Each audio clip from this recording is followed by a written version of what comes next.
too much to try to make you into something you're not. And I love me too much to settle for who you are. That's the part that always makes me cry. I can change her mind. I'll fly to New York tonight. Do you have her address? Alright. Can I get you something to drink? No, thanks. Yeah, hi, American Airlines reservations, please. You sure? I got all my boys here. Jack, Johnny, and Jose. Maybe poquito Jose. Here, is that your baby back ribs? Yeah, happy stuff. Thanks.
Steve come and join us here.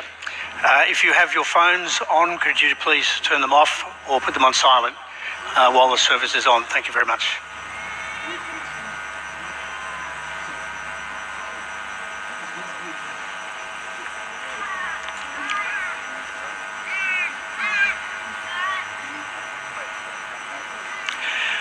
I'd ask if we could all stand.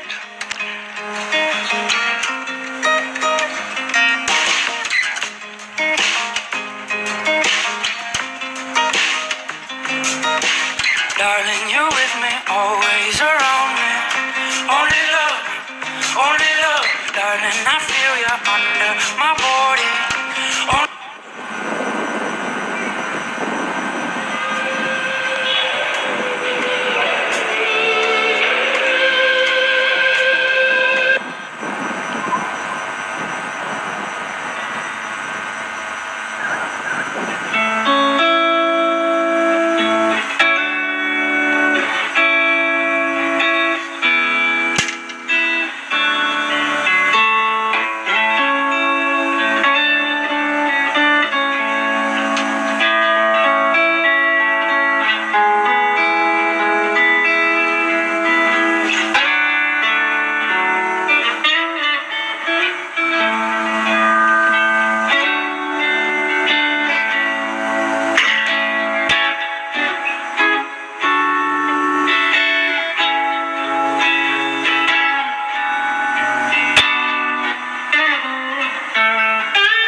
How many times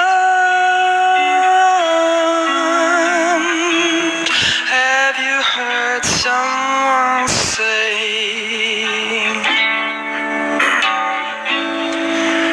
if I had money,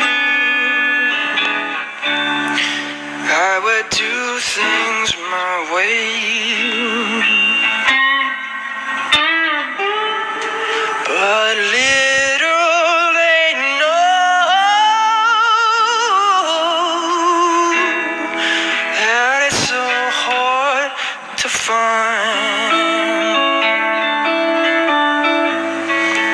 one rich man in 10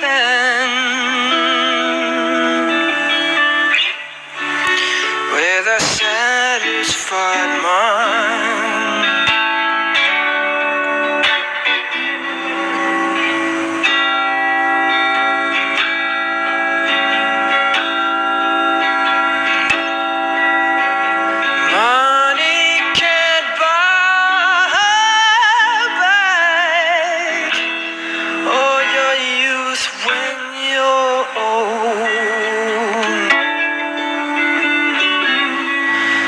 A friend when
when my life is over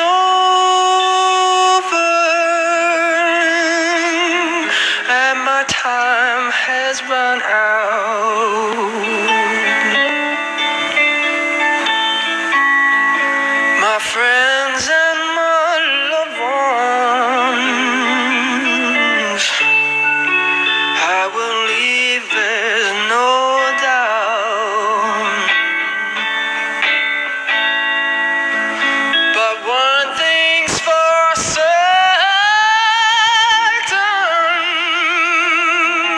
when it comes my time,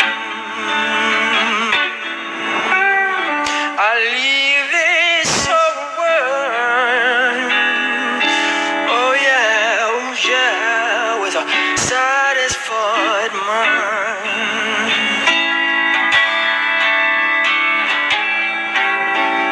One thing's for certain, when it comes my time, oh yeah, I'll leave this world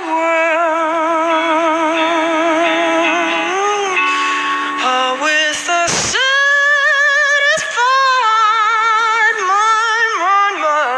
mind, satisfied mind.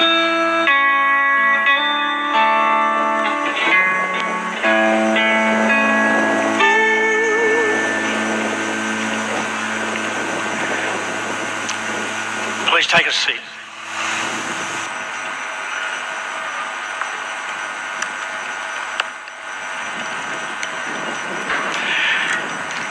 On behalf of the Bulldogs Football Club and Steve Folkes' family, I want to welcome you here in the midst of our sadness as we come to celebrate and pay tribute to Steve, a life well lived. My name is Ken Clendenning, and it is my utmost privilege to lead us through this time of celebrating and honouring the life of Folkesy as we farewell and say goodbye to him. We gather as family and friends, as teammates and colleagues and fans. Fans, in fact, were really important to Folkesy as being part of the Bulldogs family, and so it is significant that you would be included in this time of celebration this afternoon.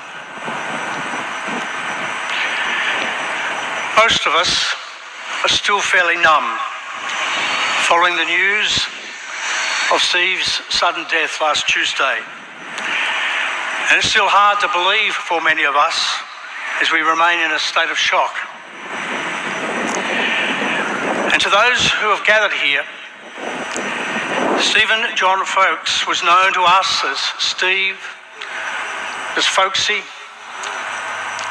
as Presh, as Dad, as Poppy, as Pop.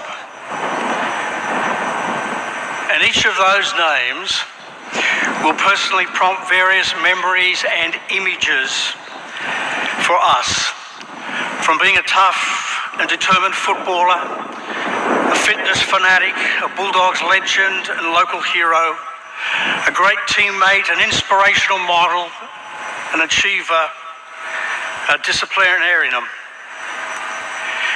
To others, he was known as a faithful son and brother, a smitten and devoted husband to Karen, a loving father to Hayley and Daniel, and certainly a devoted grandfather to Sydney and Hudson. Steve would be totally embarrassed by today. All this attention and focus around him. He was never one to seek accolades. He was never one to promote himself. He didn't look to have the focus upon himself, as he was always quite humble about his achievements. But today, we want to give him the send-off that he deserves. This funeral service, in a small way, seeks to encapsulate the various dimensions of his life, to honour the man who has inspired us all. And on behalf of everyone who has gathered here, and also those who are watching this online, both here in Australia and overseas, I bring our condolences to Ross and to Linda and your families in the loss of your brother, to Hayley and your husband Ben, and to Daniel on the loss of your dad, and to Sydney and to Hudson on losing your devoted Poppy and Pop, but also to the extended Moore family in losing your brother-in-law and uncle and great-uncle. So let us pray. Loving Father, thank you for all your comforting presence and understanding as we gather here in our grief. We confess that we are at a loss to understand why such a tragic incident had to happen that has taken the life of Stephen Folkes. And we are confused by such a sudden death. The one thing, though, that we can be still sure of is that you love us. And you are standing here with us in our pain. In fact, you are actually carrying us through this deep valley of the shadow of death. Bear us up, Father, as we share the memories of this precious life with which you gifted us, and strengthen us as the images we share touch anew our great sense of joy in a life shared and the hurt and loss of life snatched from us. Grant that we might feel your great comfort and consolation in this needy hour. And we ask you, Lord, to sustain us and fill us with courage during this time of raw and keen grief. Thank you for your caring presence with us now, and touch our hearts anew with your gracious love. Help us to celebrate the gift of Folkes' life, we pray in Jesus' name. Amen. I invite you now to focus upon the screen as we will watch a short video, a tribute to his footballing career.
persons who have different aspects of Folkesy's life. I'm going to invite to come to the microphone Peter Mortimer, a former teammate, Steve Price, a former Bulldogs player and team captain coached by Folkesy, and Rowan Sims, Jillaroos player and previously also coached by Steve.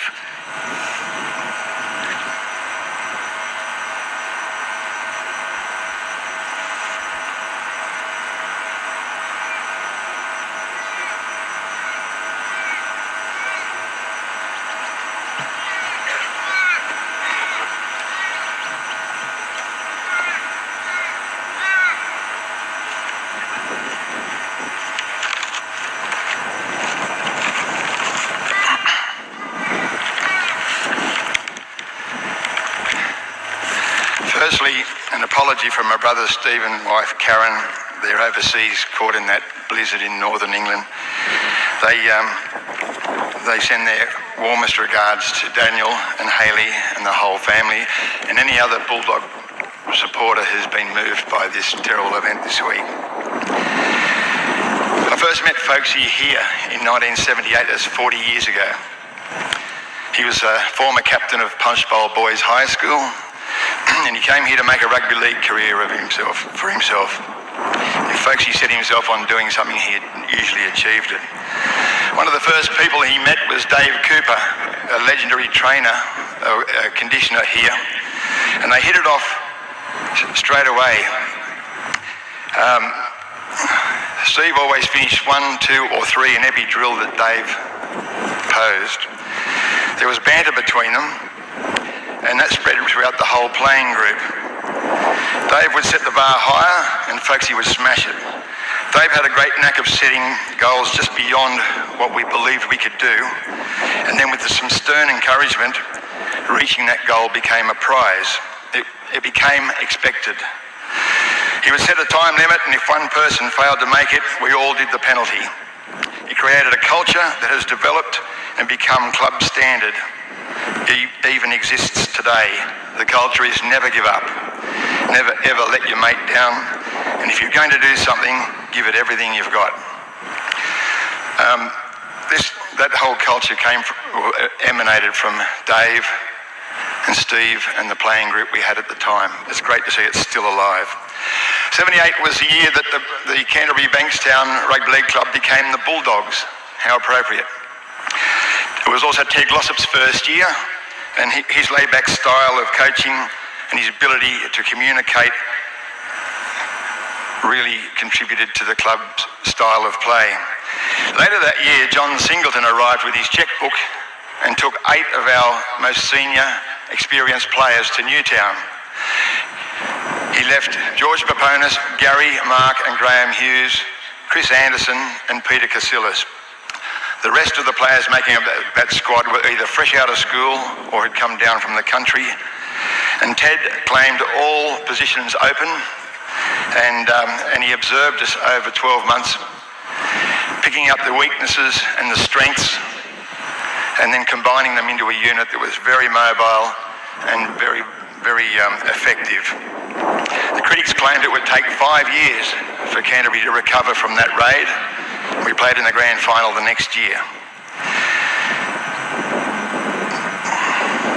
Ted was here before the words ball security and field position became folklore. He couldn't see a reason why we couldn't score from any part on the field, and the entertainers were born. Folkesy came here as a 5/8, played in his junior career. He was standing behind Gary Hughes and decided his path should be to give himself the best chance different. So we focused on one of the second row positions. He went away, lifted heavy weights. He had legal supplements to build up his weight, and he effected his tackle technique to perfection, and he won that second row spot. He had a new slogan, "Forwards win matches." We used to give it to him all the time about that. He had safe hands. He was fantastic on his feet and great anticipation. On the other side of the ruck was Graham Hughes, who had all the same attributes, only with a bit more bulk. Remember here at Belmore, defending against teams in their own half and waiting for them to kick the ball on the 5th. When they did, we'd all race back to a vacant part on the field, knowing that Greg Brentnell would catch the ball on the full powering forward. He would take the defence on and link with either Folksy or Graham Hughes. There'd be a series of chain passes, and more often than not, there would be a try under the posts. The statistics say Folksy scored 45 tries. I guarantee you he gave the last pass to more than double that amount. 1979, this is not going to be long, just a couple of points. 1979, we finished 6th. We played Manly on the Saturday. We swapped jerseys. Our season was over. We were preparing for Mad Monday. The next day, South beat Balmain, and we were back in the 5 again. Bullfrog had to go and find some new jerseys. Thanks to Joyce Main, we found some. We had a meeting here at Belmore before this grandstand was built, and I remember Ted Glossop saying, let's throw caution to the wind and just see how good we can be. Folks, he said, bullshit, excuse me. This chance may never come again. Let's give it everything we've got and get ourselves a title. We beat West the next week 20-6, Cronulla 30-5, Parramatta 20-14, and we played St George in the grand final. 17-2 down half time. A stirring talk at half time, and we edged our way back to 17-13. Rather than feel good about making the grand final from 5th spot, the first team to do it created a hunger in us. I remember Folksy saying, we're coming back in next year and we're going to win this bastard. 1980 was never going to lose. We were focused. We encouraged each other. We knew we had the ammunition. We knew we had the speed. We knew we had the fitness and the teamwork. And it was an honour to play in a game that produced one of the greatest tries in grand final history. In 2 short years, Folksy had achieved what he always wanted to achieve as a kid. Ended a 38-year drought for the Bulldogs. In 1983, Billy Johnson came down from South Queensland, South Brisbane, the Magpies. Billy was training to play with the Bulldogs, but he was also, we didn't find out till later, training to have a shot at the Australian middleweight title, boxing title. And he was training over and above what Dave Cooper and what the rest of the club was asking. Folks, he loved this, and he went along with Billy. And it was a different style of training, and it sharpened everybody up. And they became very, very close friends. In fact, his wife Carol, Karen, and my wife Julie were inseparable, and they brought their children up together.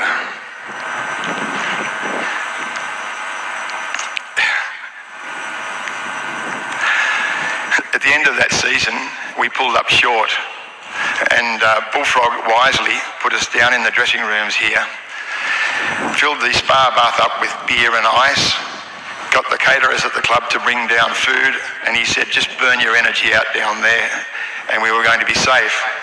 I happened to keep reminding folks of the fact that forwards win games, and we weren't playing in the grand final, so the forwards must have done something wrong. After about 12 hours of this, Billy and Folksy decided to get me down. They stripped me to my undies. They strapped, with strapping tape, my ankles and my wrists together, put it around my mouth, and put me in a cab and sent me home. I got the message, I talk too much. In 1984, Warren Ryan came to the club, and the whole focus changed. It was very, very successful, but Folksy had to change his style to get a place in that team. Warren brought some monsters with him, Peter Tunks, Peter Kelly, and Brian Batiste, and eventually Paul Dunn. But Folksy handled it easily, and we were then the dogs of war. We used to grind sides into the ground. The level of training was always that high. Success in the 1984 and 85 grand finals led to the most successful year in his personal achievements in 1986. Despite losing the grand final, he was selected to play for New South Wales in their first ever 3-0 whitewash of Queensland. He was chosen to play on the Kangaroo Tour for Australia, and he had reached the height that you can reach in, the highest height you can reach in rugby league. But he wasn't finished. In '88, he played with Phil Gould's side, the first grand final at Allianz Stadium, the old Sydney footy ground. In '89 and '90, he played with Hull in England, and then he came back for a testimonial year here at Belmore, very fittingly. He had 5 coaches and success with all of them. Steve Price is going to talk about that part of his career in just a minute, but just on a personal note, folks, he was a handsome man, a good style of bloke. He was honest, loyal, a great husband, a father and role model. He had these smile lines from the top of the outside of his eyes right down his cheeks to the bottom of his lips, and we didn't see them that often, but when we did, it lit up his whole face. He was kind and generous with his time, and he left us some priceless memories. Folksy, we already miss you, mate. Your life was cut way too short. Some peace knowing you with Karen. Thank you for your friendship, our memories. God bless you, mate. You're a true legend.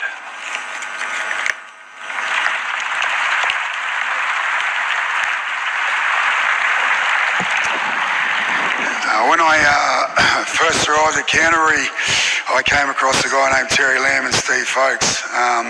First thing they did was give me a nickname, Ray. If anyone knows the name Ray Price at Canterbury, probably isn't held in the highest of esteems. I wasn't real sure whether that was a good or a bad thing, but as time went by, I saw that it was a good thing, in a way of a bit of respect. Had a lot to do with him, obviously through trainer. He became reserve grade coach, Super League, coached Canterbury to the premiership up in Brizzy, and then took over from Chris Anderson in '98 when we were able to get to the grand final, beaten by Brisbane. Having a difference between Chris and Folkesy, obviously with Chris you didn't have to beat him at training.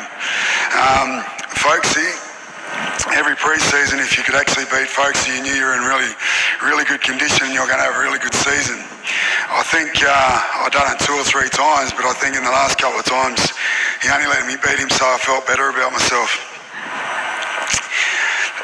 As he went along, the club had to change a fair bit in regards to, we had some senior players retiring and things like that, so we sort of '99 we were 1 game away from a grand final. 2000 wasn't such a good year, and then 2001 we brought in a whole heap of young guys who went on to be pretty good, and he had a lot he was very good at young guys, you know, bringing them through, and didn't say much, but when he did, you knew what he was saying was important. 2002, we didn't get to do what we sort of set out to do, but had a number of meetings back here with obviously the salary cap. When CEO of the NRL at the time, David Gallup, rang us to let us know of the findings. We were here late. I got a call on the way home from Folkesy. He goes, "Price, you wouldn't believe it." I said, "What, mate?" He goes, "I got pulled up by the police on the way home." I said, "Yeah." He said, "The policeman come and he says, you're going to lose 3 points, mate." Folkesy said, 3 points? We just lost 37. He goes, "Another 3 is not going to make any difference." That's sort of, you know, obviously the person he is, as Parrott was saying about his right sense of humour. He set a standard. He was tough, resilient. He certainly got everything out of himself that he could, and he certainly did that with his players. And I think more so than anything in 2004,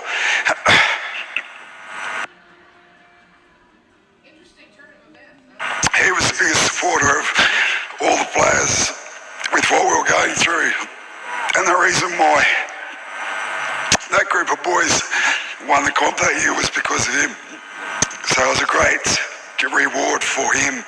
And as Barrett said, he never wanted recognition, but behind the scenes we always knew that was a real reason.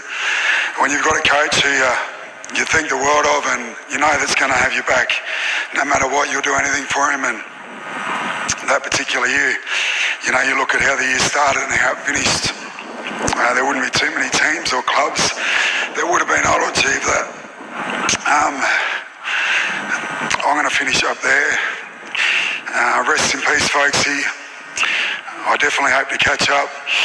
I know Bullfrog will be up there, and he definitely won't have a salary cap up there. He would have already recruited.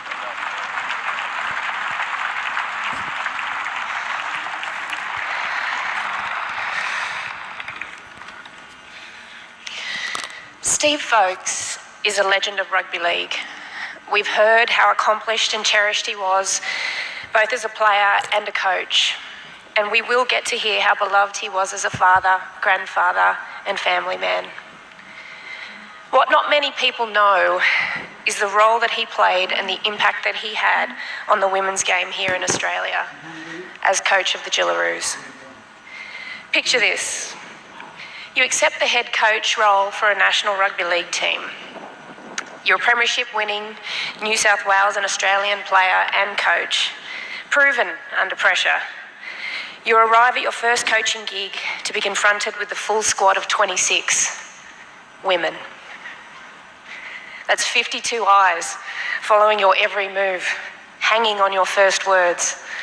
But in true folksy style, he took it in his stride, quietly, confidently, measured, and with purpose.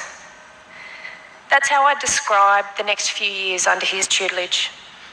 As time went on, he found his feet and realised we probably weren't as precious as we looked from the outset.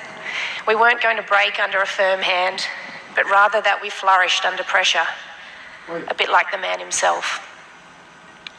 In 2016, before the Anzac Test match in Newcastle, he asked me if he could have a little word and ushered me into a quiet area of the lobby we were staying at. I didn't know what to expect, but what I did know was I could hear the blood rushing through my ears in the short walk over to the seats, and I'd convinced myself I was getting dropped for the Test match on Saturday.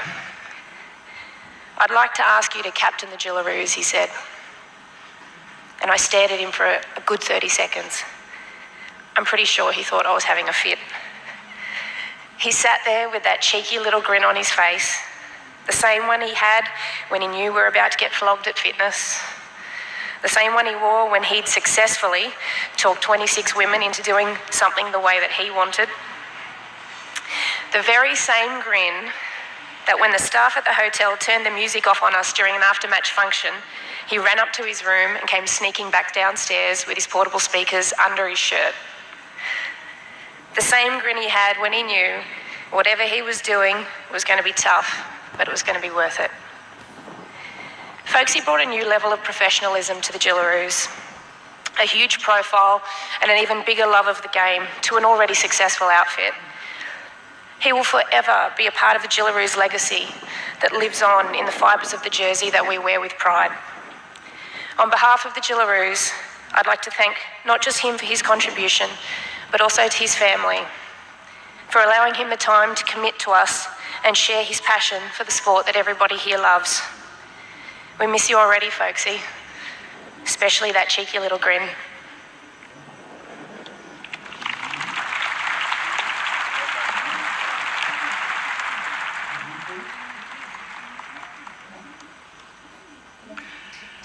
I'm going to invite you all to stand at this point while the current coach of the Canterbury Bulldogs, Dean Pay, the current captain, Josh Jackson, and the current CEO, Andrew Hill, will come and lay some wreaths and jersey upon the casket.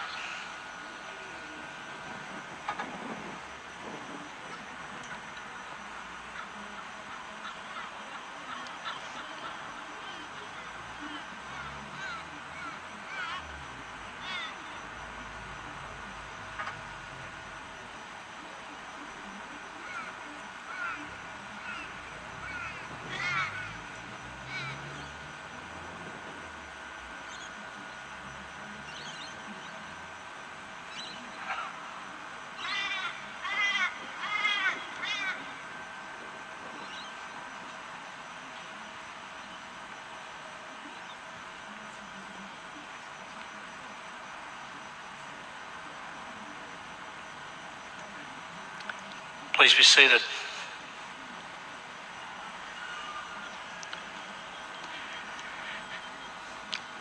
There are now going to be three persons who have known Folksy particularly well for many, many years, who are going to bring a eulogy from each of their perspective. Alan Thompson, who was a friend since university days and was best man at Steve at Karen's wedding. Ross Folks, Steve's brother, and Hayley Folks Shaw, Steve's daughter. We welcome them to come.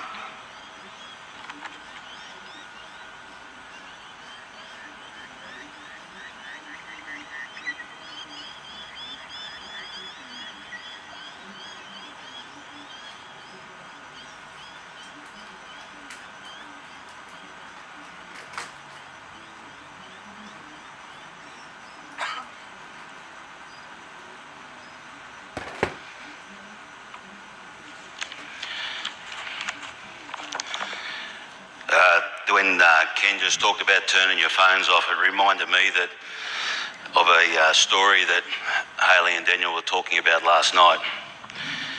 I was presenting medals at the Australian Championships out at the Olympic pool, and while I was presenting the medals, my phone kept on going off.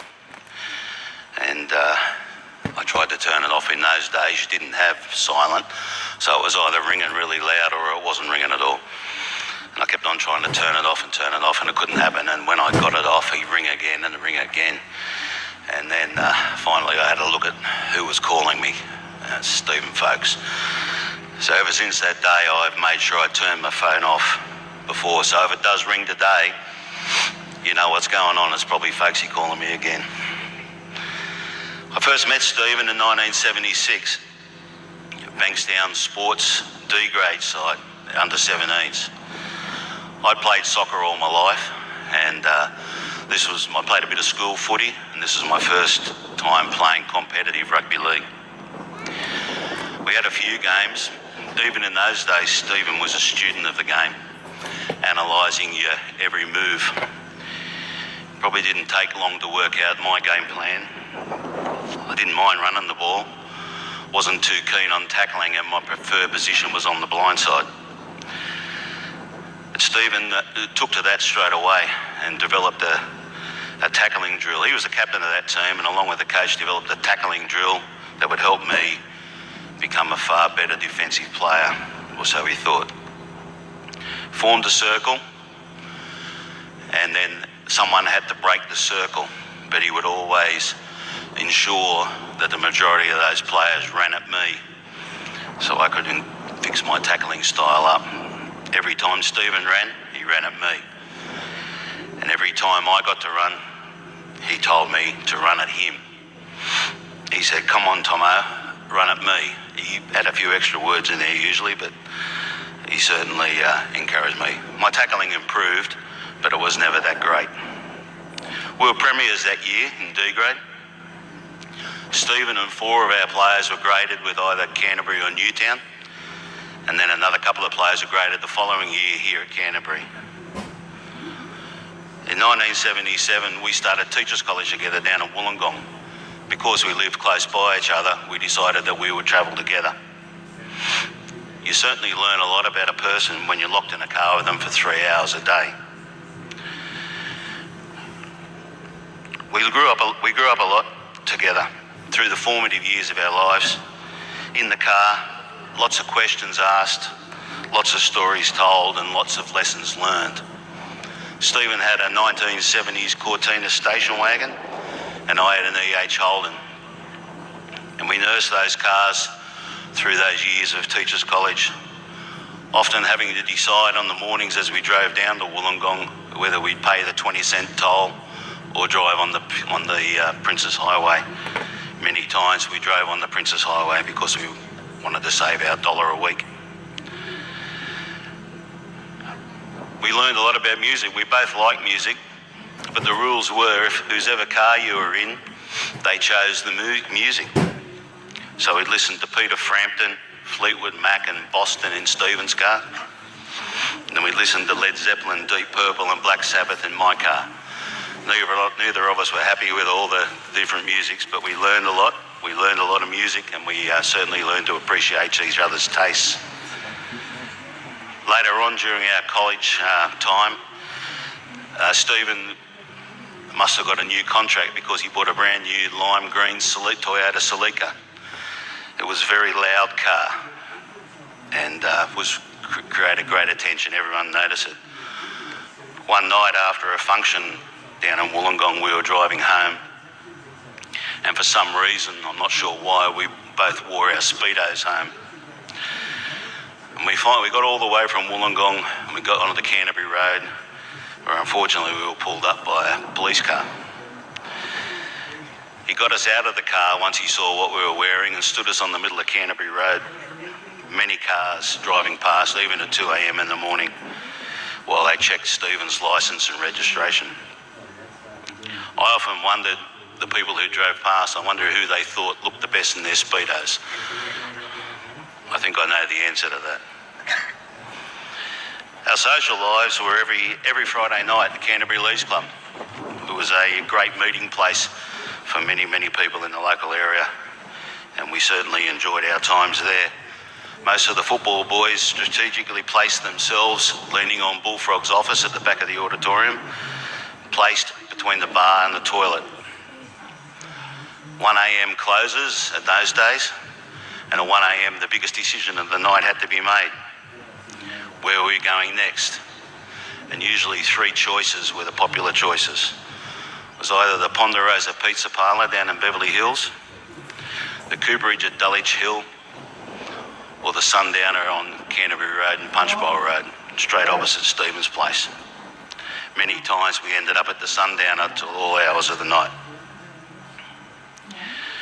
Whilst we were at college too, one of our good mates, Greg Sankey, who also played in that Bankstown sports team and also played here at the Bulldogs, his mum and dad were English and they went back to England, and Sankey looked for a few housemates for a while. So Stephen and I put our hand up and we all moved in together under the watchful eye of Sank's older sister, cracking the whip with us to make sure that we behaved ourselves. First time out of home, again, a lot of lessons were learned as we tried to feed ourselves, tried to understand what was going on in our lives, and learned about washing and ironing. There was a huge mat in the lounge room of Sankey's place, and that was where our jeans got ironed. The rules of the house were you had to walk across that mat 10 times a day to make sure the jeans got ironed, ready for Friday night at the Leagues Club. Sank would always wonder that he was a rotogravure. I don't even know if they have those anymore. Sank was a rotogravure, and he left for work every morning at 6 o'clock while Folksy and I were still in bed asleep. He'd come home in the afternoon, and usually Folksy and I were in bed again, still having a sleep. And he'd often wondered if we really did go to college and learn to be teachers, or we just stayed at home sleeping all day.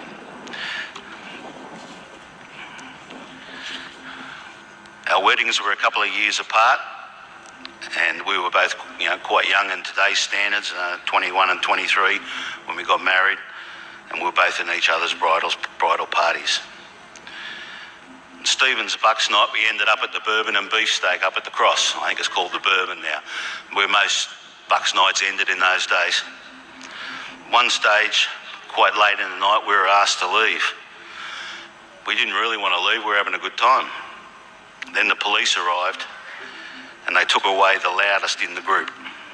Anyway, as they were loading Folksy into the paddy wagon, he called to us, "Call Punchy," which we did. We got on the phone to Punchy and he said, just walk down to Darlinghurst Police Station. Everything will be all right when you get there. I said, "Okay, mate, no worries." So we walked down to Darlinghurst Police Station. We walk in the door, expecting to have a discussion about how we were going to get Stephen out of the police station. But there he was, sitting with the Crown Sergeant at the front desk having a cup of coffee. The Sergeant did suggest to us that it was time to go home and we should leave. Lucky there was no mobile phones in those days and no integrity unit, As we matured, our families grew, Our priorities and social activities change as they do. We have many great New Year's Eve parties at Chipping Norton with the kids, the families, the fireworks, the pool, the slide, the spa. One night I counted 36 kids in the spa at one time. And we had lots of chats at my bar there. For a period of time we were both travelling the world. Stephen with the Windies and me with the swimming team. We tried often to catch up. It didn't always work, but when it did, we made that time count.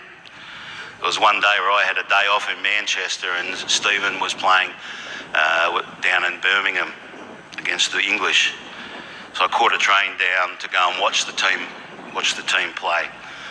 John Dyson was the coach of that team as well, and John was my PE teacher at school, so it was a bit of a reunion. Good to see those guys and good to hear the stories that Stephen had about his challenges with the West Indian cricket team.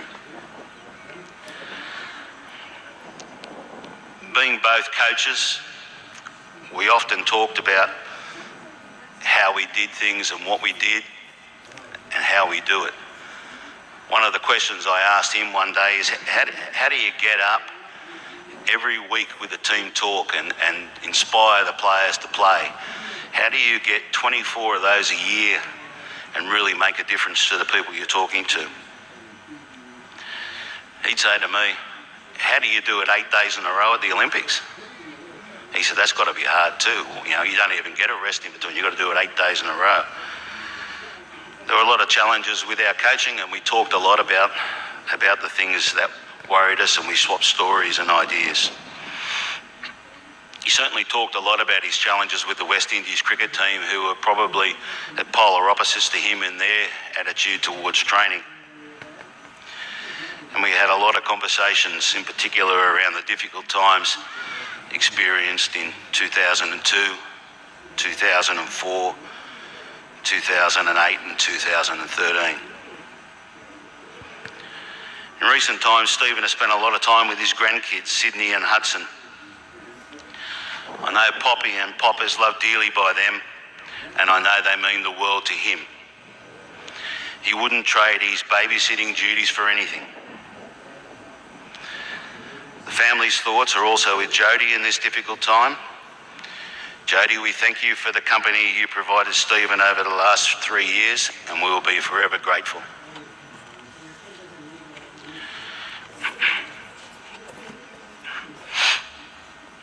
I was lucky to know Stephen, not just the way a lot of you saw him, the footy player and the footy coach, but the one behind those personas, the friend, the mate, the husband, the dad, the Poppy and Pop.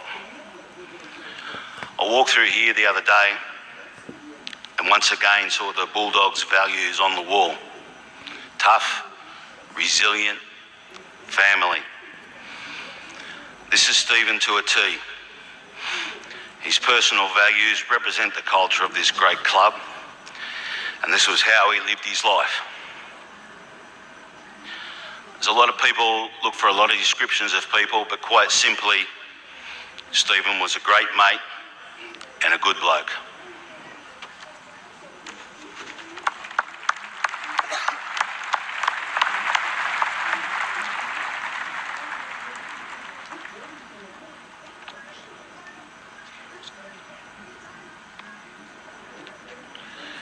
Stephen John Folkes, our brother, our best mate, our idol. Born in Paddington on the 31st of January 1959. Second son to John and Dell, brother to Ross and Linda. He attended Bankstown South Infant School before going to Punchbowl Primary School. His high school years were spent at Punchbowl Boys High, where in sixth form he was voted school captain. We should have known from an early age what Steve was like. I remember when he was about 6, a boy pushed in on me in a line to get onto the school bus.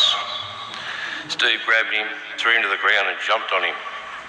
It took 2 men and a garden hose to get him off. He was always the one to have your back. Fear was not a word he knew. It was around this time that Dad, who was his biggest influence, began to teach us to tackle in our backyard at Punchbowl. I can still remember him saying, "They can't run without legs. Get in underneath and drive up." Steve followed his instructions to a T. Our little sister Lindy got dragged from pillar to post with cricket in the summer and football in the winter. Steve used to tease her and call her roly-poly. She would get bored and Mum would give her money to go to the canteen, probably 10 trips a game. As she grew up, she followed him religiously and hardly ever missed a game. He was a good student, but hated music classes. After a broken arm through football, he kept his cast in his school bag. Every time it was music, he would put the cast on and wrap a bandage around it. This went on for months until Mum got a whiff of it and made him throw it out.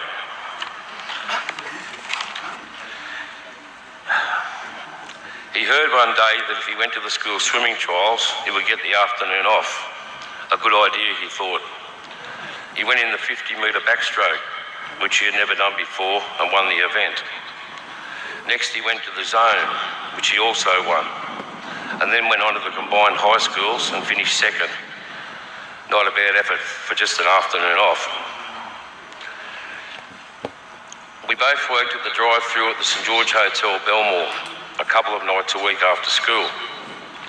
His last day of sixth form he had to work. I must have decided to have a couple of staffies after work to celebrate. I was at home asleep when I remember someone waking me up. I opened my eyes and there was an attractive blonde woman who I recognised as a young teacher from school. I thought my luck had changed. She said I had to come with her as Steve had had a couple too many and was asleep at the pub and couldn't drive home. I went with her and poured him into the car and drove him home. He never told me the full story, but I have my theories. Steve was also a very good cricketer. As a 10-year-old playing for Bankstown Sports, he had an average of over 80 for the season. He only got out once. He also held a Green Shield bowling record with Bankstown, which stood for many years. One day at Punchbowl Park in a school game, we were batting on an absolute road. Myself and the other opener put on nearly 200 before he got out. Steve was next in and strode through the gate, ready to have some fun and tear them apart. He didn't realise until I passed him walking out that I'd declared and he wasn't going to get his chance. I don't think I ever saw him so dirty. He threw his bat and we didn't talk for a little while, but I thought it was funny. All his junior football was played with Bankstown Sports, right up until he went to grade. He was always a 5'8" in juniors, but played half and fullback as well in the lower grades of Canterbury. In later years, he also played as lock, 5'8", second row and hooker in first grade. Not a bad effort. I remember the Sporties weekly booklet, which came out with match reports and best and fairest points. An early manager was Fred Anderson, who also played with Canterbury and Souths. He wrote, "Steve Folkes, 3 points. Everyone has a bad game, but I'm yet to see this kid have one."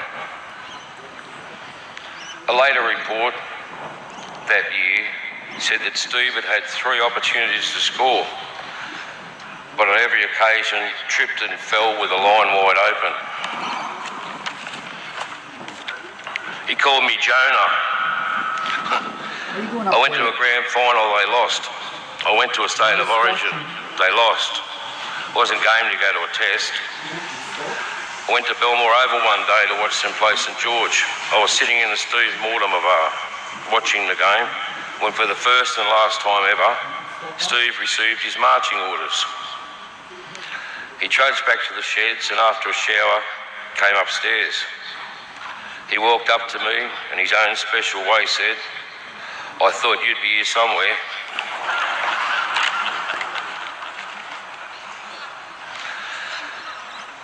After the 79 grand final loss, Steve and the team went out for a big night. He arrived home late the next day, looking the worse for wear. Mum had bought him a new shirt for the night and every button had been ripped off. She wasn't impressed.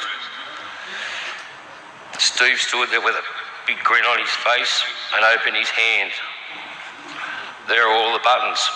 He had picked them up and held on to them for the whole night. Mum wasn't a big fan of tattoos, and after I think it was the '88 grand final, all the players decided to get a bulldog tattoo on their backsides. Mum wasn't any the wiser until he bent over to dive into their pool with a pair of Speedos on one Christmas day. The tats stood out like you know what. Steve was a big car fan and at different times had a Porsche Carrera and a Mitsubishi Starion, which he was so proud of. He recently purchased a new Honda, which he loved. We were at Kiama having lunch with our sister Linda, and he was showing me the car, as proud as punch. We left for Sydney, me and my Ford, him in his Honda. By the time I got to the top of Mount Ousley, he was nowhere to be seen. I sent him a text when I got home. Hey bro, were you broken down? I was going to stop and help out, but I couldn't see you in the mirrors.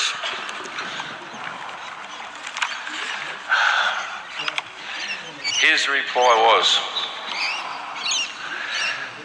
just running it in, so I have to keep it under 3,000 RPMs. And with my 7-speed paddle shift, I was just coasting while I listened to my 100-watt 8-speaker stereo. And it was just nice in the 19.5-degree climate-controlled cabin. Didn't even have the sunroof open it. All that while using unleaded petrol and only using 6 litres per 100 kilometres. But thanks for asking. Yes, Steve was a great footballer, but he was an even better person, and a devoted father to Hayley and Daniel, and an amazing grandfather to Sydney and Hudson. The tributes that are poured in and the crowd here today are a testimony to that.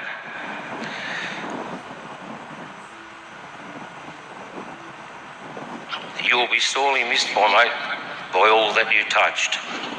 Precious by name, precious by nature. Rest in peace, little brother.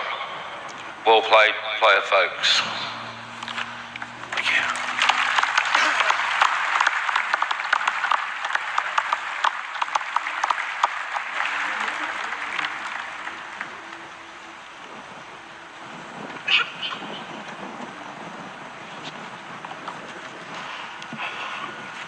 Dan and I grew up in this very grandstand we all sit in today. It was our life, our Bulldogs family.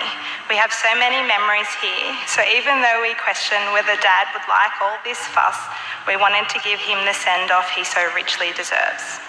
While most of you know Dad as the player, coach, club man, it is really important to my brother and I for you all to know the husband, father, grandfather, because they were the titles he was most proud of. Firstly, the husband. I remember Dad telling me the story of the first time he laid eyes on Mum across the dance floor at Canterbury Leagues. He said she immediately grabbed his attention with her long blonde hair and cute backside. It took him a couple of weeks to pluck up the courage to ask her out, probably because of the way she looked, but also because she was the boss's daughter. In true Dad style, for their first date, he took her to play squash. He told me after that day, he knew she was the one. Mum and Dad were the epitome of the saying, opposites attract. Mum was the life of the party, Dad the quietly confident man in the corner. Mum the risk taker, Dad the sensible decision maker. Mum the talker, Dad the thinker. As parents, he was the hard line, she the comforter, but they were the perfect complement. Chalk and cheese, yet peas and carrots. They adored each other to the very core, and that was evident for everyone to see. After losing Mum, Dad had a sadness about him. While he appreciated his life and everyone in it, we all knew that he longed for Mum. He softened, he wasn't afraid to show his emotions, and we all saw a different side to him. Despite the circumstances, it was beautiful to watch. Dad had always been happy to stay home while Mum went out and socialised, but this was different. He knew she wasn't coming home to him. He missed their simple life, their nights in, mum drinking scotch and coke, dad drinking red wine, their daily 5:30 p.m. coffees on the lounge watching Hot Seat. And that is how I would like to think they have been spending their first week back together. The way Dad cared for Mum in her final days with such compassion and tenderness was a testament to the fact that he believed that she was the most remarkable person he had ever known. And we have no doubt that Mum is repaying the favour as he crosses over to the other side, wherever that may be. They were the loves of each other's lives. Growing up, Dad and I were really close. I wasn't a typical daddy's girl. He was the rule maker and disciplinarian, but I had a deep-seated respect for him.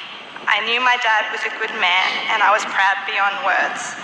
As I grew up, I ended up having really similar interests to Dad. I followed him to Wollongong University and did a Bachelor of Physical Education more than 20 years after he did. We would sit at the kitchen table and have discussions about anatomy and physiology. Dan and Mum would call us nerds, but we didn't care. We loved it. Like they say is often the case, I ended up marrying a man that was exactly like my father. Ben and Dad became really close over the 14 years we have been together, and I know Dad took great comfort in the fact that I was being looked after by Ben in the same way that he had looked after me. Dad and I's relationship took on a whole new level when Mum passed away. We became even closer and didn't go longer than a day without speaking. We shared a love for wine and would sit outside by the fire at our place and solve the world's problems. I will miss his dry sense of humour. I will miss his advice. I will miss his smile and laugh. But mostly I will miss his love, the kind of love a daughter gets from her dad that she can get from no one else. Dan and Dad bonded over music. As far as father and sons go, they could not have been more different in personality, but music was their common language. They both have it in their soul. While I have been making logistical decisions all week, Dan focused on the music. Every song you hear today has been specifically chosen by him with meaning. Dad's favourite band was Pearl Jam, and he and Dan went to 3 concerts together.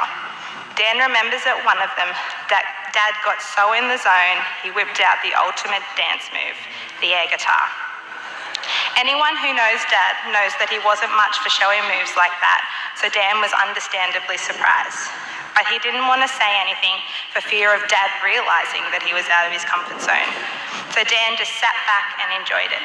A few months later, while they were reminiscing about the concert, Dan said, "Remember how you were doing the air guitar, Dad?" To which he replied very matter-of-factly, "No, I didn't." Dad was never good at admitting that he had the capability to let his hair down, even if it was every once in a while. Dad became the poppy to my children that he was never supposed to be. I was 7 months pregnant with Sydney when we lost Mum in 2013. So when I had her a couple of months later, Dad did what Dad has always done in every facet of his life. He stepped up.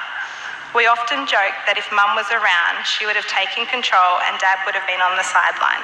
She would have been chief babysitter, nappy changer, lolly giver, and the ultimate spoiler. Instead, Dad was all of those things and so much more. When Sydney came along, it was an emotional time. We had lost Mum 10 weeks earlier, and Sydney was the bright light we all desperately needed.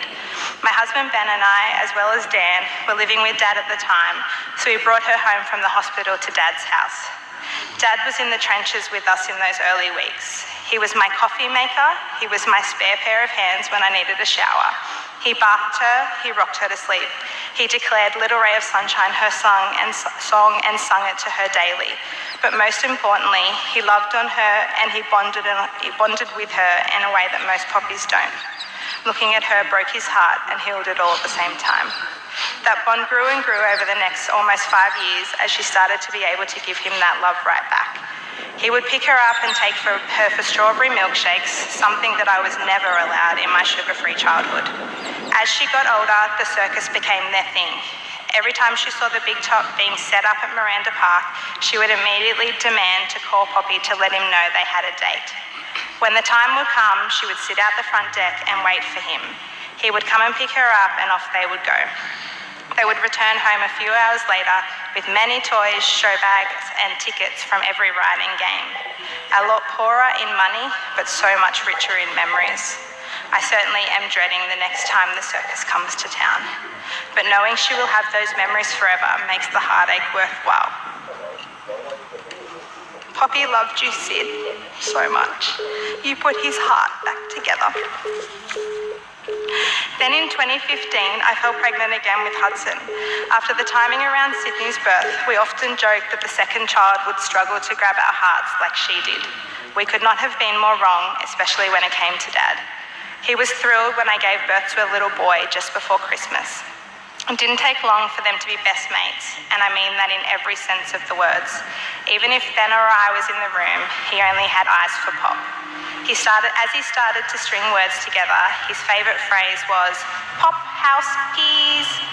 Today, towards the end of last year, a few hours after Ben flew out for a weekend away with the boys, Sydney fell ill with a bad bug. Knowing I was in for a long day and night with her, I rang Dad straight away and asked if he'll come and get Huddy for a little while. When he turned up on my doorstep 10 minutes later, I threw an overnight bag and a porta cot at him, handed him Hudson and said, "Thanks, Dad, see you tomorrow." The 24-hour bug turned into 72 hours. Each morning I would speak with him and he would ask how Sid was. When I told him she was no better, he would say, "No worries, I'll keep Hutto until she's good." In the end, the little while turned into a 3-night boys bender hangover style. When I asked Dad what they got up to, he said, "What happens on tour stays on tour." The thought that I would never see Hudson run down the hallway, yelling "Pop," as he catches a glimpse of Dad's car pull up out the front, is probably what has saddened me most in the last week. But I promise you, Dad, he will always know that you were his first and lifelong best mate. The afternoon before Dad passed away, he popped over to see the kids. They played hide and seek, trampoline, and running races in the backyard. Dad said he was leaving. The kids begged him to stay, as they always did. He sweetened the deal by promising to play them a song in his car that they could dance to on the front deck. He chose Sid's fave, Bruno Mars, "That's What I Like," and pumped it through the speakers. The kids and I's last memory of Dad will be him laughing at them dancing as he drove away. Sid and Hud were the last people on this earth to see Dad, and I will cherish that for the rest of my life. The void that has been left in my children's lives by both the loss of Mum and now Dad is a gaping hole that I know we will never fill, no matter how hard we try. But we will certainly do our best to make sure that they know just how loved they were and are, and we will continue to ensure that Mum and Dad will always have a huge presence in their lives. So apparently, after 34 years together and 30 years of marriage, Mum and Dad decided that 4 years and 364 days apart was more than either of them could handle. And while the events of the last week have rocked us to our core, and we know we'll never be the same, that is providing us with the tiny beacon of light we need to carry us through. Sydney summed it up perfectly on Tuesday afternoon when she said, "I know Poppy has gone to the Star with Nanny, and I know she will look after him, but I really thought he was going to stay with us." Trust me, Sid, we all did. To use the words that Dad used as he farewelled Mum at her funeral 5 years ago tomorrow, "Life with you has been an absolute privilege."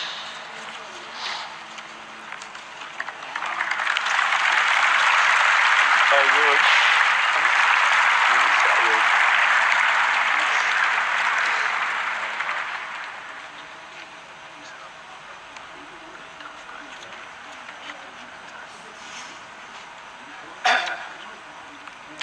Can I draw your attention again to the screen as we will see a family tribute.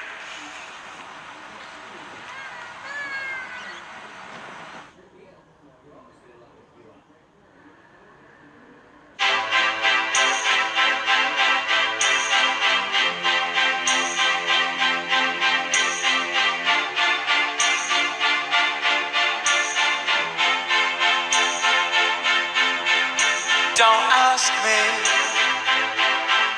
what you know is true. Don't have to tell you I love your precious heart.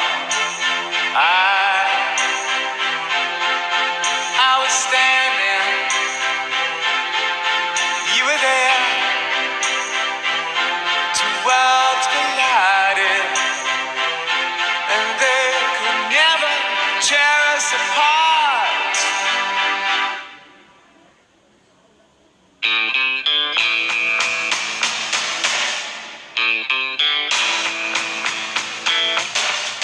We could live for 1,000 years, but if I hurt you, I make wine from your tears. I told you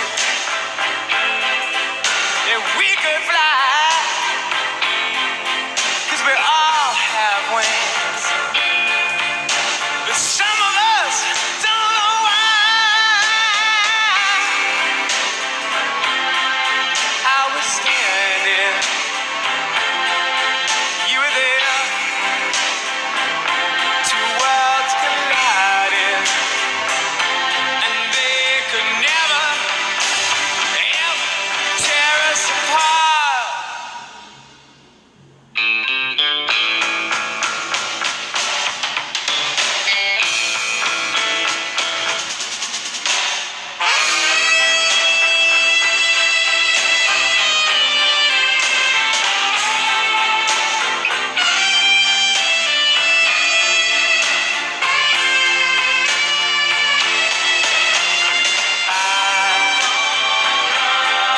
I was standing,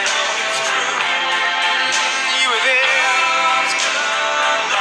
two worlds collided, and they could never tear us apart. You were standing, I was there, two worlds collided, and they could never tear us apart. I was standing.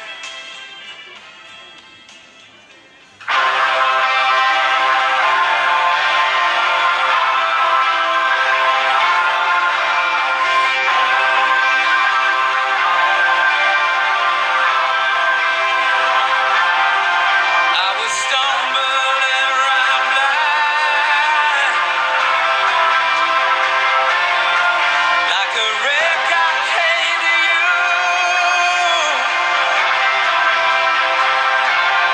So I staggered through the night,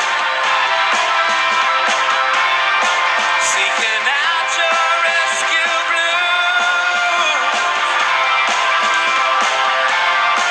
Gonna burn your name right across the sky, so I never forget what the feeling's like. Gonna burn your name right across the sky, so I never forget what the feeling's like. I want every single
whose lives have I shouldn't have got this way. Not to say that your outlet idea was incredibly juvenile, selfish, been deeply touched by Folksy. Some of us more remotely, others as teammates and colleagues, some in the closeness of family life and friendship. And as we have listened and watched the tributes to his life taken so from us, how might we respond in the face of his death? As we bring this towards a close, there are just three things I want to mention. The first thing is the need to be thankful. All of us have memories, recollections of Folksy. Many of them are long-standing from the intimacy of family life. For some, from his circle of many friends and teammates over the many years. Others as fans, watching, applauding, and being inspired. And we are grateful for those many things that we have already mentioned this afternoon and which have aroused all kinds of other memories within us. What we do need to do is to take opportunity to thank God for the person whose life we shared and who has made those memories possible. Over the past week, lots of things have been said and lots of things could be said. Lots of memories have been evoked. And I want to encourage all of us to continue to take out those memories, particularly the personal ones, which have been triggered today, and share them with each other. Sometimes we'll cry. Other times we will laugh. But we will honour him by sharing them. And we give thanks to God for the person who made those memories possible. Keep those memories alive. Continue to talk and share them with each other. The second thing is that we need human. Someone whom you deeply loved and respected greatly has died. And you'll see him no longer. Someone you counted on has gone. Someone who was your rock is no more. And in that there is pain and loss and hurt. And it must be because we loved. And the pain and the loss and the hurt and the despair, we ask why? Why him? Funerals cause us to face such questions as that. But these are the few opportunities that we have to share our humanness with one another. Our pain, our loss, our questions, our despair, our frailties, and our vulnerabilities. We don't need to hide those feelings, pretending they're not there because we need to be tough or whatever. But with a word or a touch or an act of kindness, we need to admit and to tell each other that I hurt, and I know you hurt. I feel for you, and I wish it was otherwise. We will all grieve in our own particular ways, and will be different from one another. Too often we don't say the things we need to say because we're too busy, or we think we don't know how to show strength, or we're embarrassed or afraid. Afraid that we'll say the wrong thing, afraid we won't know what the right or clever thing is to say. There is no right thing. There is no clever thing to say. Nothing we say can change the reality of the sadness and grief we feel.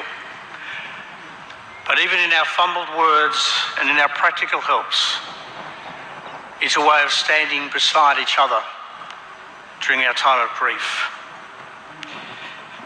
And through all of that, particularly those of us who are people of faith, God, who knows the depths of love and grief and pain beyond any other, stands alongside and brings us hope in the midst of despair and pain. And the third thing is to be challenged. Steve's death has challenged us all. None of us expected him to die so young. But his death reminds us that we need to make every day count, for we don't know what tomorrow will bring. That is how Folksy lived his life. We've heard how he was the consummate trainer who gave 100% to everything he did as if there was no tomorrow. A work ethic like no other, and how he never gave up. Yet he gave equally to those who were close to around him, and particularly his family. He knew the importance of relationships and sought to maintain and invest in them, of loyalty, of perseverance to those with whom he worked and lived.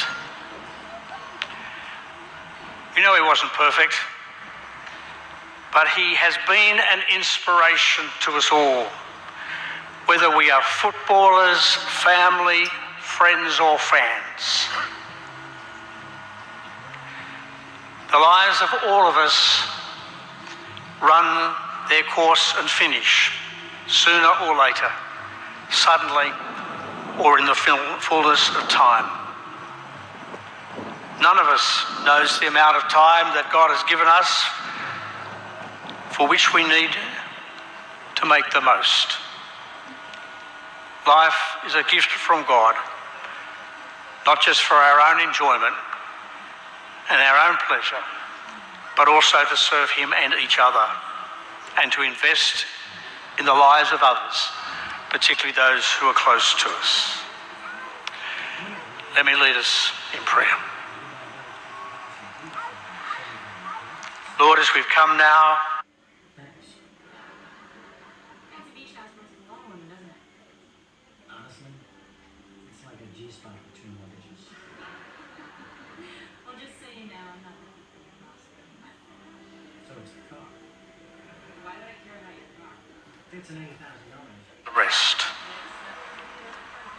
Our love and our admiration for him reminds us that your bringing us together in community today gives us both support and pain. Fuck's sake. Our being parted from him reminds us both of our frailty and your enduring love. We thank you that our love and respect for Steve draws us together today and gives us a new appreciation of each other and of the beauty and the fragility of relationships which mirror your grace and goodness to us. As we have looked back over Steve's life, we thank you for those rich and true experiences that we have received from him, and may he continue to live with us. We give thanks for the way that he has touched our lives in so many ways. And so, Father, we are in your hands.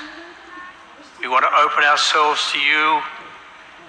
We give thanks that he was such a person, that our sorrow now is so real and our loss so great.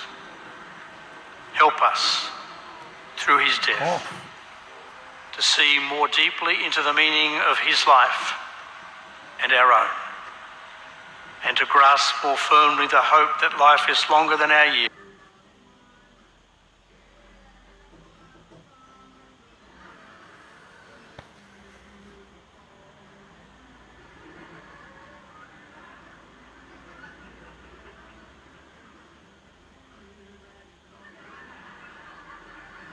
But also now the chair of the football club board to bring a word to us.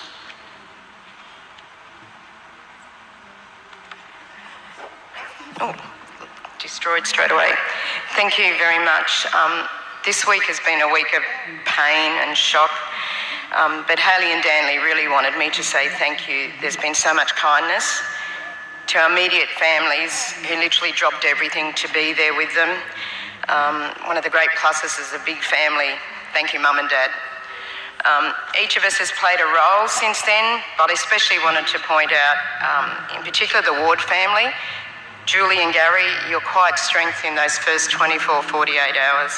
Jacob, for giving us the beautiful slideshow with one arm, basically, all weekend.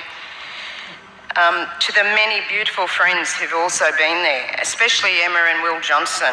You guys jumped on planes and came down straight away to be there for Hayley and Dan. And Ken, you also jumped on a plane.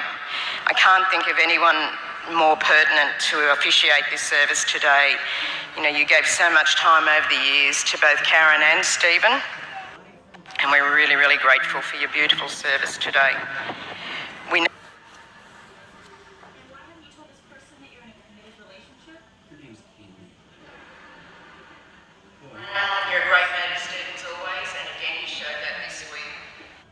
Well, if that's the case, To all of our speakers and the pallbearers, it's not an easy ask when I call you for that, so thank you so much. To the players today and in the past week who have reached out, both current and former, this is who we are. Thank you. To the football club staff, you've just been incredible. I know from experience, you know, the week leading into the first game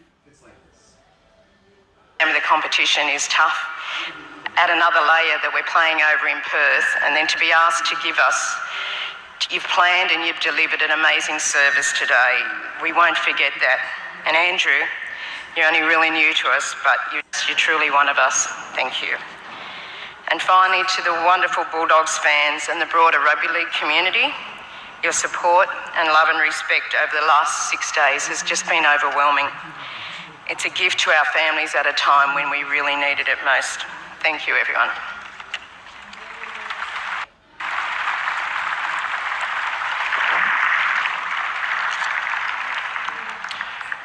We're just going to have a bit of music. It's going to play for a moment. And while that is playing, over 6 weeks. I would like to invite to the front folks, his former teammates and coaches, as well as those whom he coached and who worked alongside of him in his coaching roles, that they might come and form a guard of honour from the casket to the hearse, in readiness in a moment for his casket to be escorted to the hearse.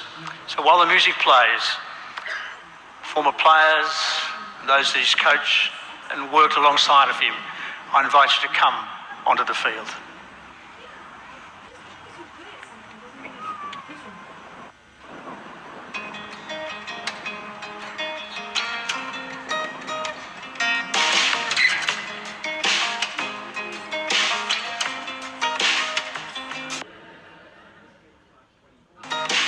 Darling, you're with me, always around me.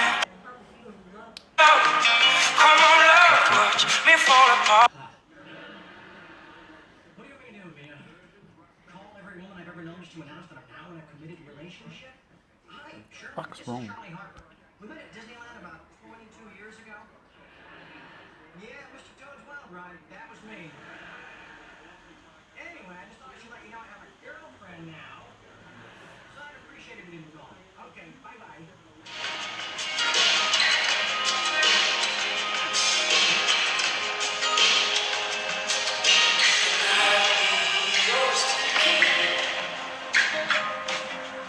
In the shadows where the sun deep.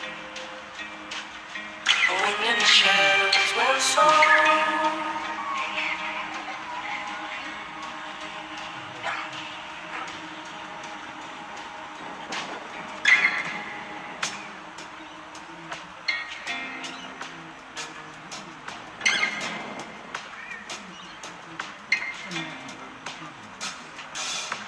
Darling, you're with me, always around me. Only love, only love. Darling, I feel you under my body. Oh. Give me shelter, show me all.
stand.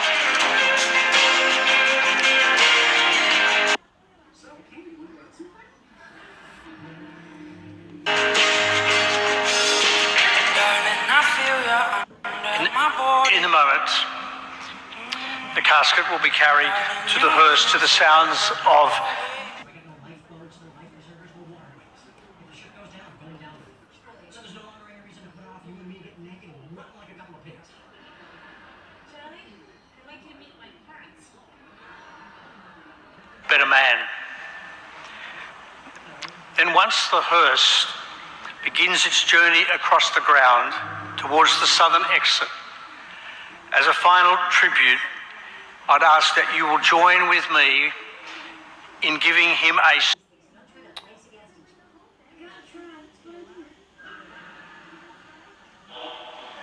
Bulldog's spiritual home for the last time. I'll indicate when we want you to conclude.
maybe we could spend a little time getting to know each other.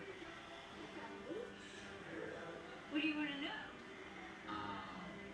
Well, do you have any brothers or sisters? Do not. How about you?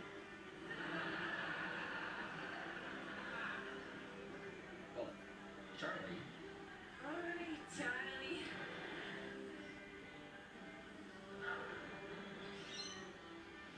Do you like to read? Oh yeah, I love you. Oh, great, me too. Read anything good lately? You mean like books and magazines, not the words and text messages, right? Yeah. Then no.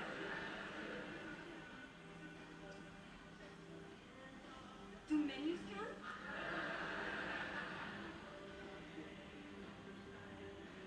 Are you ready for me? Yeah. Already? I'd be done.